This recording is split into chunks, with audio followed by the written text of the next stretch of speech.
Health insurance plan लेते वक्त इस वीडियो में बताई गई 10 मिस्टेक का स्पेशल ध्यान रखिएगा। अगर आपने एक भी मिस्टेक कर दी, आपको बाद में परेशान होना पड़ेगा। आपका या तो क्लेम पास नहीं होगा या फिर पार्शली पास होगा। आपके साथ या फिर आपकी फैमिली मेंबर के साथ ऐसा कुछ ना हो जाए, उसके लिए इस वीडियो को पूरा एंड तक देखिएगा। लाइक अभी से ही कर दीजिए, मुझे मोटिवेशन मिलता है। चलिए शुरू करते हैं अपने पहले इंपॉर्टेंट पॉइंट से। सीधे मुद्दे की बात है, काफी इंपॉर्टेंट और रेलेवेंट वीडियो है। पहली इंपॉर्टेंट मिस्टेक होती है रूम रेंट लिमिट। होता है क्या है, कंपनी कहती है कि हमने आपको सम इंश्योर तो दे दिया है, पर डे की जो रूम रेंट है उसकी लिमिट हमने लगा दी है XYZ कुछ भी। फॉर एग्जाम्पल, आपने सम इंश्योर तो ले लिया 5 लाख रुपए का, पर उसी 5 लाख रुपए के अंदर अगर आपने कभी भी किसी भी रूम में रेंट का 10,000 रुपए के ऊपर का खर्चा किया तो बैलेंस आपको आउट ऑफ द पॉकेट देना पड़ेगा।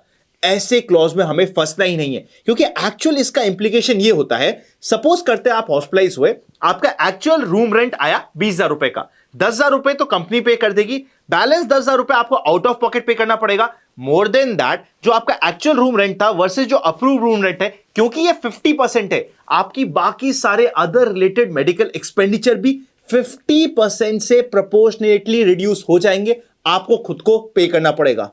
क्या? बिल्कुल हाँ, ये one of the biggest mistake है। पॉलिसी लेते वक्त आपको हमेशा इंश्योर करना है कि किसी भी प्रकार की कोई भी रूम रेंट की लिमिट आपकी पॉलिसी में नहीं होनी चाहिए। बाय द वे, इससे पहले हम आगे जाए, अगर आप स्टडी करना चाहते हैं सारी इंडिया की अच्छी हेल्थ इंश्योरेंस पॉलिसीज, तो एक इंटरेस्टिंग प्लेटफॉर्म के बारे में मैं आपके साथ डिस्कस करता हूं, जहां पे आप 51+ हेल्थ इंश्योरेंस प्लान को स्टडी कर सकते हैं, कंपेयर कर सकते हैं। बाय द वे, जब आप हेल्थ इंश्योरेंस लेते हो, इसका डिडक्शन जो आप प्रीमियम पे करते हो, उसका डिडक्शन आपको section 80D of income tax में भी मिलता है। तो आज ही इंडिया के सारे प्लान्स को स्टडी करने के लिए डिस्क्रिप्शन में मैंने आपको लिंक दे रखा है पॉलिसी बाजार का, आओ वहां पे जाके स्टडी कर सकते हो। पॉलिसी बाजार पे आपको 30 मिनट्स का क्लेम सपोर्ट सर्विस भी मिलती है। जैसे कि सपोज करते हैं आपने कॉल किया सर्विस नंबर पे, with in 30 minutes claim department आपको कॉल बैक कर देगा। Plus at the same time आपको एक डेडिकेटेड मैनेजर भी मिल जाता है, जिससे आप किसी भी सवाल को पूछ सकते हो, अपने सारे कंफ्यूजन को क्लियर कर सकते हो। तो आज ही जाके आप डिस्क्रिप्शन में दिए गए लिंक को क्लिक कर लीजिएगा और पॉलिसी बाजार पे जाके अपने लिए बेस्ट हेल्थ इंश्योरेंस प्लान लेना मत भूलिएगा। ऑल्सो यहां पे आपको मैटरनिटी हेल्थ इंश्योरेंस प्लान भी ले सकते हो with waiting period of just 3 months. Interesting है, चेकआउट कर लीजिएगा। सेकेंड इंपॉर्टेंट मिस्टेक की बात करते हैं, सब लिमिट ऑन स्पेसिफिक ट्रीटमेंट। देखिए, हो सकता है आपने सम इंश्योर्ड तो बहुत बड़ा लिया है, पर उसी सम इंश्योर्ड के अंडर में एक इंपॉर्टेंट क्लॉज रहेगा कि XYZ पर्टिकुलर डिजीज के लिए आपको सिर्फ इतना ही अमाउंट एलोकेट होता है। फॉर एग्जाम्पल, काफी सारी ऐसी पॉलिसीज होती है जहां पे कैटरेक्ट की सर्जरी के लिए सिर्फ 50,000 का ही मैक्सिमम अमाउंट होता है जो अप्रूव होता है, चाहे आपका सम इंश्योर्ड होगा टोटल 5 लाख रुपए का। अगर आपको कभी कैटरेक्ट की सर्जरी करवानी पड़ी, आपका बिल आया 2 लाख रुपए का, पर इंश्योरेंस कंपनी सिर्फ आपको 50,000 ही पे करेगी, क्योंकि वहां पे एक सब लिमिट अप्लाई हो गई थी। आपको इंश्योर करना है कि आपकी पर्टिकुलर पॉलिसी में सबसे कम सब लिमिट्स होनी चाहिए। सेकेंड इंपॉर्टेंट मिस्टेक थी। आप चलते हैं थर्ड पॉइंट पे, waiting period for pre existing disease. देखिए, होता है क्या है, जिस समय हम हेल्थ इंश्योरेंस पॉलिसी लेते हैं, उससे पहले आपको जितनी भी मेडिकल कंडीशंस थी उसका एक वेटिंग पीरियड होता है। उस वेटिंग पीरियड में अगर कोई भी आपको पर्टिकुलर क्लेम आता है उस पर्टिकुलर डिजीज के लिए, वो कंपनी पास नहीं करती है। तो आपको प्रॉपर्ली चेक करना है कि क्या आपकी particular disease already waiting period में है, नहीं है, वेटिंग पीरियड कितना है, ये सारे क्लॉजेस को पढ़ लेना है। फॉर एग्जाम्पल, पॉलिसी में एक क्लॉज हो सकता है कि 3 साल का वेटिंग पीरियड है किसी भी डायबिटीज के लिए, और आपको ऑलरेडी डायबिटीज है, तो जिस समय आप पॉलिसी लेंगे वहां से 3 साल तक अगर किसी भी तरीके का हॉस्पिटलाइजेशन या फिर मेडिकल ट्रीटमेंट होता है, डायबिटीज जो आपकी एक प्री एक्जिस्टिंग डिजीज थी, उसका क्लेम आपको नहीं मिलेगा। यह आपको पहले से पता होना चाहिए। अगर आपको पता रहेगा तो आप वेल अवेयर रहोगे और अकॉर्डिंगली अपनी पॉलिसी चूज कर सकते हो। फोर्थ सबसे इंपॉर्टेंट क्लॉज होता है को पेमेंट क्लॉज का। देखिए, होता क्या है, यह क्लॉज ये कहता है कि जितना भी आपका जब भी इंश्योरेंस का कोई भी क्लेम आएगा, उसका पर्टिकुलर परसेंटेज आप खुद पहले पे करोगे अपने खुद के पॉकेट से, बैलेंस ही इंश्योरेंस कंपनी पे करेगी। अब देखिए, यह क्लॉज यूजुअली कहां फंस जाता है, कई बार क्या होता है, हम रैंडम किसी एजेंट से बात कर रहे होते हैं, वो हमें एक पर्टिकुलर सम इंश्योर्ड का एक पर्टिकुलर प्रीमियम बताता है, हम कहते हैं कि यार ये तो प्रीमियम बहुत ज्यादा हो रहा है, मैं तो नहीं लूंगा। तो वहां पे वो एक बीच में क्लॉज लगा देता है कि चलिए मैंने आपको एक ऐसी पॉलिसी दे दी, छोटा सा चेंज कर दिया, आपको कुछ फर्क नहीं पड़ेगा। ये छोटा सा चेंज करते ही आपका प्रीमियम ड्रास्टिकली रिड्यूस हो गया, और वो छोटा सा चेंज यूजुअली होता है कोपे का। फॉर एग्जाम्पल, सपोज करते हैं आपने 5 लाख रुपए की पॉलिसी ले रखी है, 20% का कोपे ले रखा है, पहला ही आपका सम इंश्योर्ड का बिल आता है 1 लाख रुपए का, तो सबसे पहले 20,000 रुपए 20% के कोपे के अकॉर्डिंग आपको खुद को पे करना पड़ेगा। उसके बाद ही बैलेंस कंपनी पे करेगी, तो हर बार आपका खुद का आउट ऑफ पॉकेट एक्सपेंस होने वाला है। तो मैं पर्सनली तो हमेशा सजेस्ट करता हूं कभी भी को-पे के क्लॉज में मत फंसिए, क्योंकि हम हेल्थ इंश्योरेंस पॉलिसी क्यों लेते हैं? जब भी हम या फिर हमारे घर के लोग जो हेल्थ इंश्योरेंस पॉलिसी में कवर्ड है वो बिस्तर पे हो, तो हमें अननेसेसरी हॉस्पिटल के बिल के बारे में नहीं सोचना पड़े। जब हमारा पर्पस ही यह है कि जिस समय हम बिस्तर पे हो उस समय हमारी फैमिली को सपोर्ट मिले, तो अननेसेसरी को-पे का क्लॉज लगा के अपने ऊपर आउट ऑफ पॉकेट एक्सपेंस का एडिशनल बर्डन डालने का मेरे अकॉर्डिंग कोई भी यूज नहीं होता है। Fifth and important point, bonus का क्लॉज। देखिए आजकल तो काफी सारी इंटरेस्टिंग हेल्थ इंश्योरेंस पॉलिसीज आ गई है जहां पे बहुत इजी बोनस का क्लॉज होता है। होता क्या है, देखिए ट्रेडिशनली ये होता था कि सपोज करते हैं आपने एक सम इंश्योर्ड ले रखा है 5 लाख का, अगर आपने कोई भी क्लेम नहीं किया अगले साल तो आपका सम इंश्योर्ड बढ़ जाएगा, वो 50% से इंक्रीज हो जाएगा। 2 साल क्लेम नहीं लिया तो आपका सम इंश्योर्ड 100% से इंक्रीज हो जाएगा। बल्कि मैं तो आज के दिन कहता हूं काफी सारी ऐसी भी कंपनी आ गई है जो ये कहती है कि आपको क्लेम लेना आपका हक है, आप क्लेम लो या ना लो हम तो आपको बोनस देंगे। हमेशा ऐसी ही पॉलिसी को चूज करना चाहिए। मोर देन दैट, इसके अगेंस्ट में कुछ ऐसी भी पॉलिसी होती है जो कहती है आपको बोनस पहले साल मिलेगा 50%, दूसरे साल एडिशनल 10%, फिर अगले साल एडिशनल 10%, ऐसे करते करते 6 से 7 साल ले जाती है आपको 100% का बोनस देने के लिए। उन पॉलिसीज को अवॉइड करना चाहिए। देखिए नाम मैं डायरेक्टली आपको बता दूं कि कौन सी ऐसी पॉलिसी है जो आपको विदाउट एनी कंडीशन अपने आप बोनस दे देती है, उसका कोई फायदा नहीं है। मैं तो कहता हूं आप खुद जाइए पॉलिसी बाजार पे, जिसका लिंक आपको डिस्क्रिप्शन में मिल जाएगा, अपने पर्टिकुलर फिल्टर्स लगाइए, फिल्टर्स को लगाने के बाद खुद पहुंचिए अपने रिजल्ट तक और अपने लिए बेस्ट हेल्थ इंश्योरेंस प्लान को चूज कीजिए। बाय द वे अगर आपको फिर भी कोई दिक्कत हो जाती है तो पॉलिसी बाजार पे आपको एक डेडिकेटेड मैनेजर भी मिल जाता है जो आपकी सारी क्वेरीज को सॉल्व कर देगा, तो चेकआउट कर लीजिएगा। 6 पॉइंट पे चलते हैं। देखिए 6 पॉइंट ही कहता है कि एक्सक्लूजन ऑफ सर्टेन ट्रीटमेंट। क्या होता है, जब भी आप पॉलिसी लेते हैं पर्टिकुलर ट्रीटमेंट या फिर कंडीशंस होती है जो आपकी पॉलिसी में कवर नहीं होती है।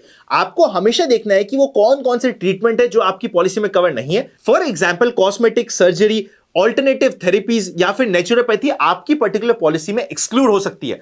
अगर आप चाहते हो कि आपकी पॉलिसी में एक्सक्लूड नहीं हो, आप पहले ही चेक कर लीजिए कि वो इंक्लूडेड है या नहीं। प्रॉपर्ली चेक करने के बाद ही अपनी पॉलिसी को फाइनल कीजिएगा। कई बार क्या होता है, कुछ सस्ते प्लान होते हैं उसमें तो बहुत लंबी list of exclusion of treatments रहते हैं, तो वो आप चेक कर लीजिएगा कि क्या आपकी पर्टिकुलर कंडीशंस या जो आपको रिक्वायरमेंट है वो आपकी पॉलिसी दे रही है या फिर नहीं। 7th पॉइंट आता है pre and post hospitalisation expenses. होता क्या है, कई बार हम हॉस्पिटलाइज होते हैं पर हॉस्पिटलाइज होने से पहले के कुछ दिनों तक का एक्सपेंडिचर और कुछ बाद के दिनों का एक्सपेंडिचर हेल्थ इंश्योरेंस कंपनी आपको प्रोवाइड करती है, रीइंबर्स करती है। तो इसका मतलब ये हुआ कि जितने पर्टिकुलर दिन के लिए वो पर्टिकुलर पॉलिसी अलाउ कर रही है उतने आपके एक्सपेंडिचर हो जाएंगे। यूजुअली 30 प्री हॉस्पिटलाइजेशन डेज का आपका एक्सपेंडिचर और 60 पोस्ट हॉस्पिटलाइजेशन डेज का एक्सपेंडिचर आपके लिए कवर होता है। चेक कर लीजिएगा अपनी पॉलिसी में, और ये सभी फिल्टर्स आप खुद जाके पॉलिसी बाजार में आराम से बहुत इजी तरीके से लगा के खुद अपने लिए चेक कर सकते हो और अपना प्लान चूज कर सकते हो।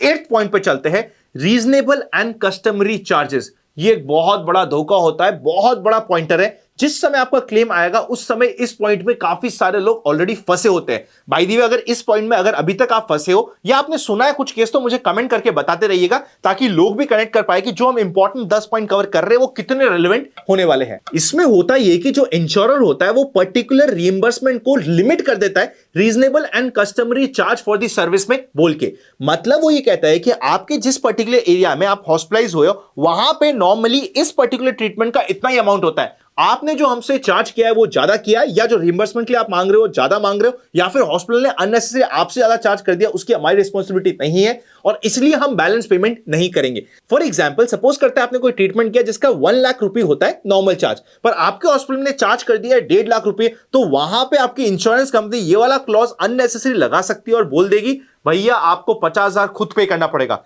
प्रॉपर्ली इस क्लॉज को समझ लीजिएगा और चेक कर लीजिएगा अपने लिए बेस्ट पॉलिसी लेने से पहले। 9th इंपॉर्टेंट पॉइंट होता है नेटवर्क हॉस्पिटल का रिस्ट्रिक्शन। देखिए होता है क्या है, हर एक हेल्थ इंश्योरेंस पॉलिसी का पर्टिकुलर लिस्ट होती है, पर्टिकुलर हॉस्पिटल की चेन होती है जहां पे वो कैशलेस सेटलमेंट प्रोवाइड करते हैं और वहां पे आपको कोई दिक्कत नहीं आती। पर हो सकता है कि जो आपके घर के बाजू वाला हॉस्पिटल है वो उस लिस्ट में नहीं हो, तो वहां पे आपको सबसे पहले खुद पेमेंट करना पड़ेगा, बाद में रिइंबर्समेंट के लिए अप्लाई करना पड़ेगा। कई बार रिइंबर्समेंट में कुछ डिले हो सकता है, या फिर कई बार रिइंबर्समेंट में जो अमाउंट मिलता है वो पूरा मिलने की जगह आपको कुछ कम भी मिल सकता है। इसीलिए यहां पे मेरी हैक आपको सिंपल सी ये है, इस पॉइंट में आप अननेसेसरी ना फंस जाओ तो हमेशा चेक कर लो आपके पर्टिकुलर शहर या गांव में जो आपका हॉस्पिटल है जिसमें आप एडमिट होंगे मेजॉरिटी सिचुएशन में, या फिर कोई आपको एडिशनल ट्रीटमेंट की रिक्वायरमेंट हुई, सपोज करते कोई सीरियस मैटर हो गया, तो आपके बाजू में जो सबसे बड़ा शहर है वहां का जो हॉस्पिटल आपको लगता है कि यार यहां पे मेरा होने वाला है ट्रीटमेंट, पहले से चेक कर लीजिएगा कि आपकी हेल्थ इंश्योरेंस पॉलिसी के अंडर वो नेटवर्क हॉस्पिटल की लिस्ट में है या नहीं। 10th and final important point, policy renewal की टर्म्स। देखिए होता क्या है, कुछ हेल्थ इंश्योरेंस पॉलिसी में एज की लिमिट होती है या फिर अदर कंडीशन होती है जिसकी वजह से आपको रिन्यूअल के समय पे दिक्कत आती है या फिर रिन्यूअल नहीं कर सकते। इसके लिए इंपॉर्टेंट इंप्लीकेशन ये होता है कि जो आपकी कवरेज होती है वो खत्म हो जाती है या फिर प्रीमियम सिग्निफिकेंटली इंक्रीज हो जाता है एक पर्टिकुलर हेल्थ कंडीशन या फिर एज को सरपास करने के बाद। इसीलिए आप हमेशा इंश्योर कीजिए कि आप अपनी हेल्थ इंश्योरेंस पॉलिसी को प्रॉपर्ली चेक कर लेवे, ये भी देख लेवे कि जैसे जैसे आपकी एज बढ़ेगी वहां पे आपका प्रीमियम कितना बढ़ेगा। काफी सारी पॉलिसीज ऐसी होती है जो सिर्फ 65 ईयर्स तक का ही हेल्थ इंश्योरेंस प्रोवाइड करती है, तो वो आपको ड्रास्टिकली इंपैक्ट कर सकता है। पहले से ही इस कंडीशन को समझ लीजिए और इसके इंप्लीकेशंस को जान लीजिएगा। सो फाइनली इस वीडियो के कंक्लूजन में मैं कुछ इंपॉर्टेंट पॉइंट्स आपके लिए बता देता हूं जो आपको हेल्थ इंश्योरेंस पॉलिसी लेने में मदद करेगी। सबसे पहले पॉलिसी डॉक्यूमेंट को प्रॉपर्ली रीड कीजिए, फाइन प्रिंट को समझिए, जरूरत पड़े तो अपने डाउट्स को भी क्लैरिफाई कीजिए अपने रिप्रेजेंटेटिव के साथ। पॉलिसी बाजार का लिंक आपको डिस्क्रिप्शन में मिलेगा जहां पे ऑलरेडी बाय डिफॉल्ट आपको एक रिप्रेजेंटेटिव भी मिलता है, उससे अपने सारे सवाल जवाब पूछ लीजिए, क्लैरिटी ले लीजिए ताकि आपको बाद में कोई दिक्कत ना हो। थर्ड, प्रॉपर्ली अपनी पॉलिसीज को कंपेयर कीजिए, मल्टीपल पॉलिसीज में देखिए कि कहां कहां पे आपके लिए फेवरेबल कंडीशन है, क्या सीक्रेट पिटहोल्स है जिसकी वजह से आपको प्रीमियम प्रोबेबली कुछ जगह कम हो सकता है। प्रॉपर्ली इन सारी कंडीशंस को देख लीजिए ताकि बाद में जिस समय एक्चुअल क्लेम आए उस समय आपका एक्सपीरियंस खराब ना हो। वीडियो अच्छा लगे तो लाइक कर दीजिएगा, चैनल को सब्सक्राइब नहीं किया तो कर दीजिएगा। Happy learning and I will see you very soon.